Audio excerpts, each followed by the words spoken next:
Assalamualaikum warahmatullahi wabarakatuh. Bismillahirrahmanirrahim. Anak-anak yang solih-solihah, apa kabar kalian hari ini? Alhamdulillah.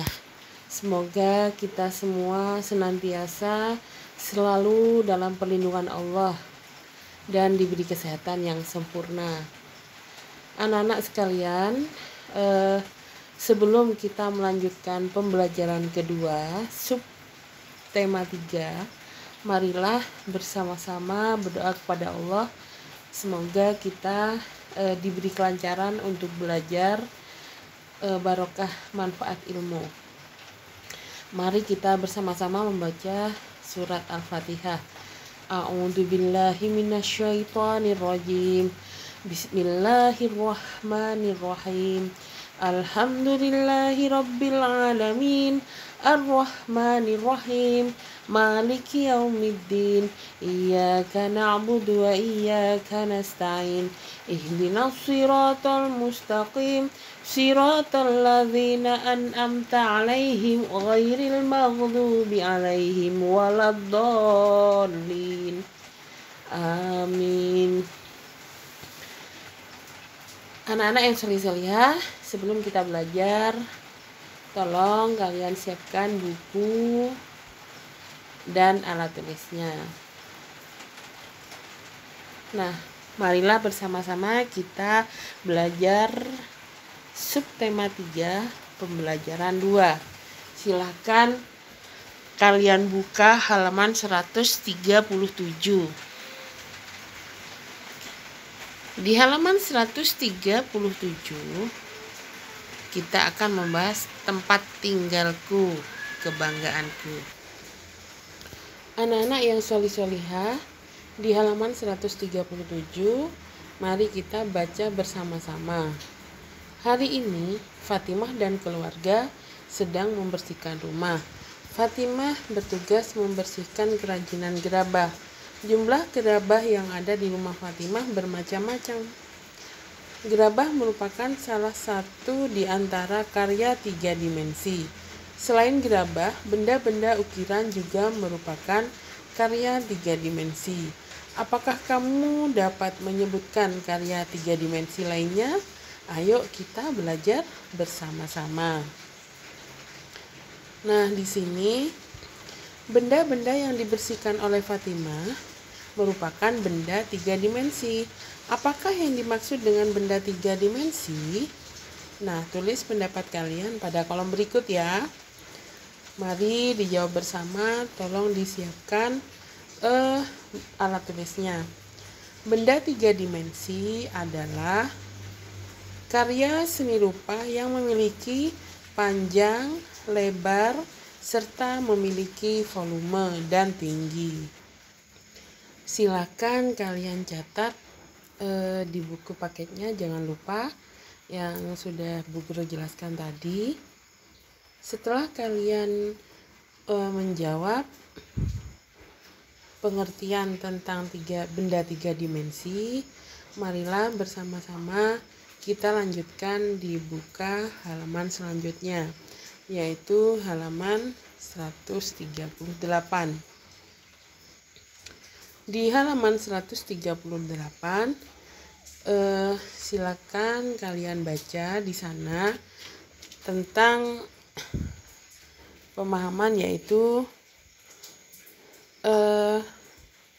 karya seni 2 dimensi merupakan karya seni rupa yang memiliki ukuran panjang dan lebar. Objek gambar adalah benda-benda 3 dimensi. Benda 3 dimensi adalah karya seni rupa yang memiliki volume panjang, lebar, dan tinggi, serta memiliki volume. Unsur volume inilah yang menjadi pembeda antara 2 dimensi dan benda 3 dimensi. Benda 3 dimensi misalnya benda hias dan benda pakai digunakan untuk memenuhi kebutuhan sehari-hari. Contohnya Gucci, vas bunga, meja, kursi, lemari, dan lampu hias. Berdasarkan pengertian karya seni 3 dimensi di atas, dapat kamu pahami adanya ciri-ciri 3 dimensi sebagai berikut. Yang pertama, mempunyai panjang, lebar, dan tinggi. Yang kedua, dapat dinikmati keindahannya dari sudut pandang manapun. Yang ketiga, memiliki volume.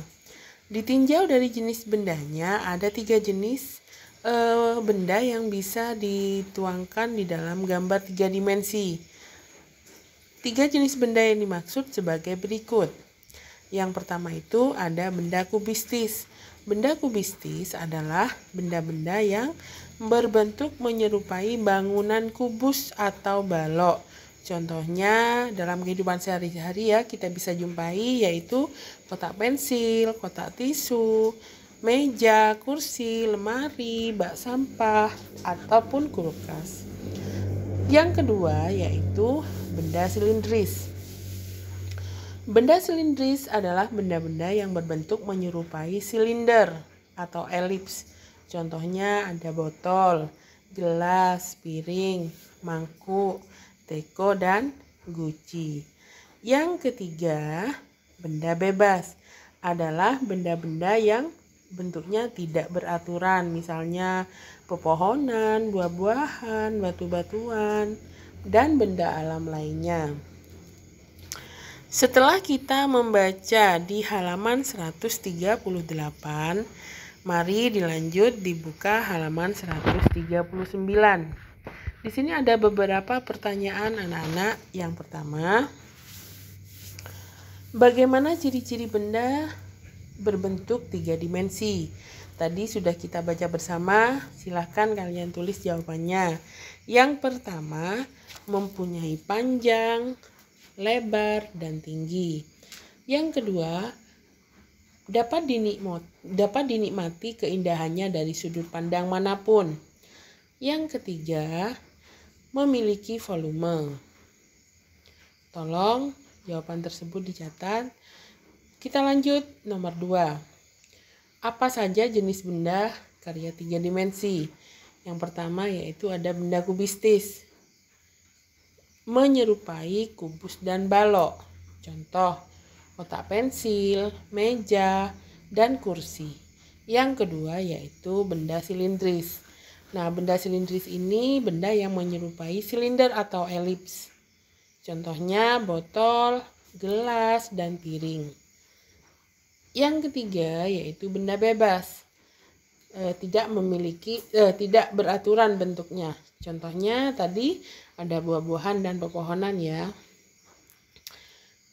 Silahkan kalian catat jawaban tersebut di buku. Dilanjut, pertanyaan ketiga. Apa saja contoh benda lain yang berbentuk 3 dimensi yang dapat kita temukan di lingkungan kehidupan sehari-hari? Nah, di sini bisa kita jumpai yaitu patung, tugu, dan monumen. Silakan dicatat. Kita lanjut yang nomor 4. Bagaimanakah teknik dasar menggambar benda 3 dimensi? Di sini ada beberapa teknik. Yang pertama, teknik arsir. Yang kedua, teknik sapuan basah. Yang ketiga, teknik gosok. Yang keempat, teknik siluet atau blok. Yang keempat, teknik pointitis.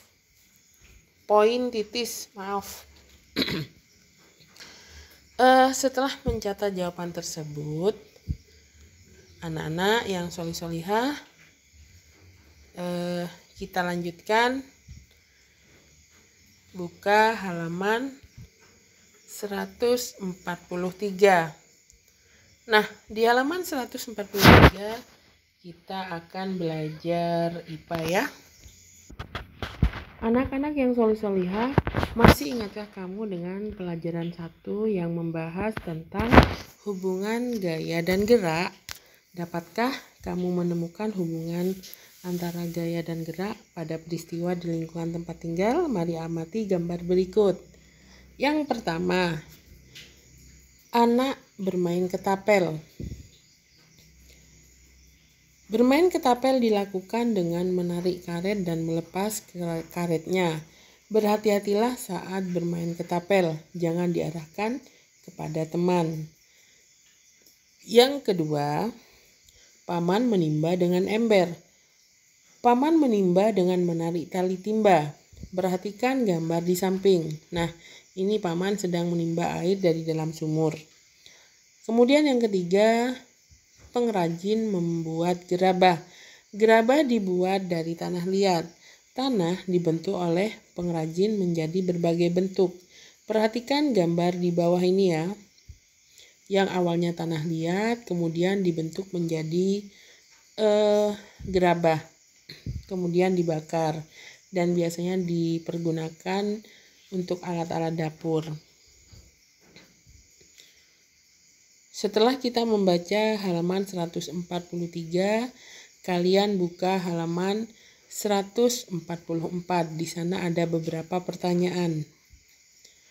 Yang pertama, hubungan gaya dan gerak pada peristiwa bermain ketapel adalah. Nah, tolong disiapkan ya alat tulisnya. Mari kita jawab bersama. Gaya saat anak menarik ketapel dan melepaskannya mempengaruhi batu yang semula diam menjadi bergerak setelah dilontarkan menggunakan ketapel. Nah, ini kalian catat ya. Kemudian dilanjut yang nomor 2. Hubungan gaya dan gerak pada peristiwa menimba sumur adalah gaya yang dikerjakan paman saat menarik tali timba mengakibatkan ember yang semula diam menjadi bergerak naik. Kemudian kita lanjut yang nomor 3. Hubungan gaya dan gerak pada peristiwa membuat gerabah adalah gaya yang dilakukan pengrajin saat membentuk tanah liat, mengubah bentuk tanah liat menjadi gerabah. Nah, silakan dari pertanyaan 3 tadi kalian catat jawabannya, kemudian dipelajari lagi. Baiklah anak-anak, untuk hari ini Bu Guru cukupkan sekian. Mudah-mudahan apa yang kita pelajari dari tadi menjadikan ilmu yang barokah dan manfaat. Amin. Baik, Bu Guru akhiri. Assalamualaikum warahmatullahi wabarakatuh.